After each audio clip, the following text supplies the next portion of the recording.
1 in 3 people on a spiritual path report the same eerie phenomenon. They keep seeing the same animals over and over again, not just in dreams but in real life. A butterfly that won't fly away, a bird perched in the same spot every day, a spider dropping down in silence, right in front of their face. Most people dismiss it, brush it off as coincidence, but Carl Jung didn't. He believed these animals weren't random, they were messengers, symbols from the unconscious, surfacing just before a major shift or a complete breakdown. Because here's the truth: spiritual awakenings aren't peaceful. They're messy, primal, sometimes terrifying. And these animals? They're not just part of the scenery. They're the first sign that something deep inside you is about to change. So what do they actually mean? And why do they show up when your soul is in crisis or on the edge of evolution? Let's break it down. These are the 5 animals most commonly seen during a spiritual awakening, and what Carl Jung believed they reveal about your hidden self. And make sure to stick around for the last one, because it's the one everyone ignores. And by the time you notice it, it might already be too late. The butterfly. It usually begins with the butterfly. You see it once, then again, fluttering near you, landing beside you, showing up in dreams on your screen, in places that feel too intentional to ignore. It's delicate, beautiful, but what it represents isn't. The butterfly is the death of your old self, because before it can fly, the caterpillar must break down completely. Inside the cocoon, it dissolves, losing its form, its identity, everything it was. And that's exactly what you're going through. Suddenly, the things that used to excite you feel hollow. The roles you've been playing, friend, partner, achiever, don't fit anymore. You start asking questions that have no answers. Who am I? Why does all of this feel fake? That confusion isn't failure. It's the cocoon. Carl Jung called it individuation, the process of breaking away from the false self so the real one can emerge. The butterfly appears when your soul is dismantling the version of you that was built for survival. And it won't happen all at once. It's slow, quiet, sometimes excruciating. But that's the point. You're not evolving into something slightly better. You're becoming something completely new. And the butterfly is here to remind you. You don't have to know where this is going. You just have to let go of what you're not. The bird. Sometimes it might be a crow watching you from afar, or a small bird landing at the exact moment you're lost in thought. At first, it feels like nothing. Just a bird. But then it keeps showing up, always watching, always near. And something about it feels like a signal. Because the bird doesn't come when you're grounded. It comes when your soul is trying to lift you out of something. Out of the mess, the noise, the patterns you're trapped in. Suddenly, you start pulling back, observing your life from a distance. You're less reactive, more reflective. You start noticing the cycles, the emotional loops, the repeating situations, the lies you've been telling yourself to stay safe, and it all starts feeling too small. That's not detachment. That's awakening. Carl Jung believed the bird symbolized your higher self, the part of you that sees beyond drama, beyond identity. When the bird appears, it means your vision is changing. You're no longer inside the story.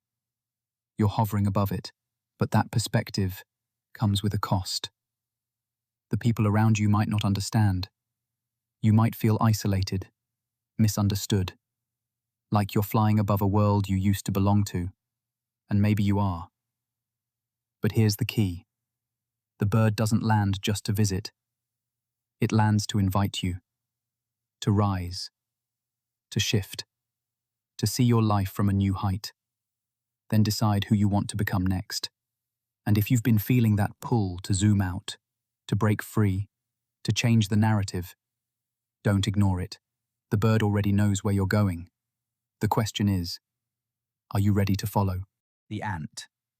Then comes the ant. Small, unassuming, easy to miss. But if you're on a spiritual path, you don't. You start noticing them more, crawling across your path, lining up in patterns, appearing in dreams, or even interrupting your thoughts. At first, it feels random, but it's not.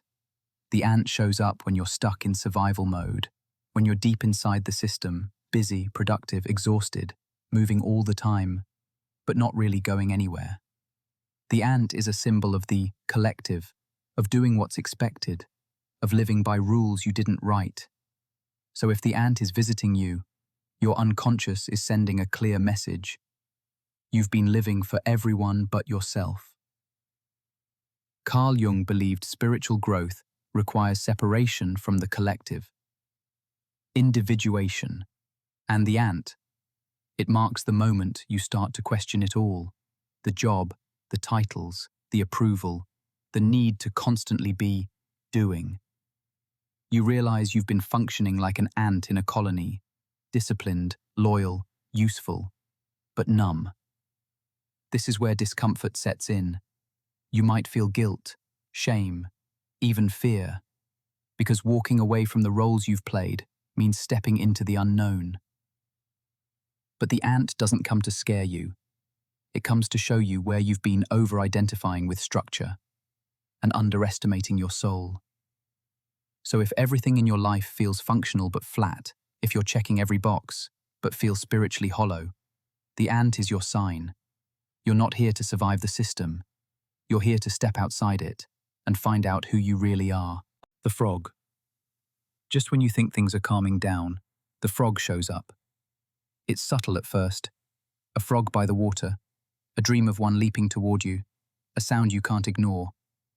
It seems harmless, even odd, but it always appears when something deep needs to come out.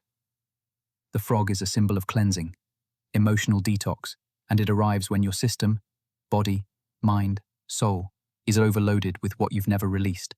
Repressed sadness, anger you swallowed years ago, shame you never talked about.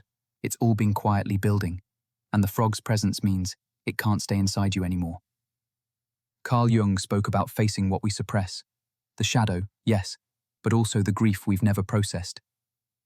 The frog doesn't bring those feelings, it just reveals them, like a pressure valve opening. Suddenly, you cry for no reason. You feel overwhelmed by old memories. You want to scream, or isolate, or disappear for a while. That's not regression. That's release.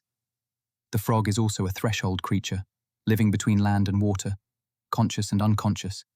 It tells you, you're not quite who you were, but not yet who you're becoming. You're between worlds. This is the purge before the breakthrough. And if you try to skip it, numb it, outrun it, the weight stays, the awakening stalls. But if you allow it, really allow the tears, the rage, the mess, the clarity that follows is undeniable. So if the frog keeps showing up, don't ignore it. Let it lead you into the discomfort, because what comes next is everything you've been waiting for. The spider. It catches you off guard. In your room, in your dreams, dropping down in front of your face, uninvited, impossible to ignore. Most people flinch, some kill it, but very few stop to ask, why is it here? Because the spider doesn't come to comfort, it comes to confront. In Jungian psychology, the spider represents the shadow, the parts of yourself you've spent your whole life avoiding, the anger you repress, the shame you carry in silence, the fear that hides behind control. And when the spider shows up, it means your unconscious is done waiting. It's asking you to look, to really look, at the web you've been spinning, through your habits, your defenses, your pain. This is the most uncomfortable stage of awakening. It's not spiritual bliss, it's spiritual honesty. You're not just seeing patterns in your life, you're seeing your own hand in them. But that's exactly why the spider appears. Not to punish you, but to awaken your power. Because the spider isn't just a symbol of darkness, it's a builder, a weaver, a master creator. And when it shows up, it's reminding you, you don't have to keep living inside an unconscious web. You can spin something new, something intentional, something yours. So if you've been seeing spiders, especially during times of fear or transition. Don't run. Don't look away. It's not a sign you're in danger. It's a sign you're finally ready to face what's been holding you back and to start weaving a life that's fully aligned with who you really are.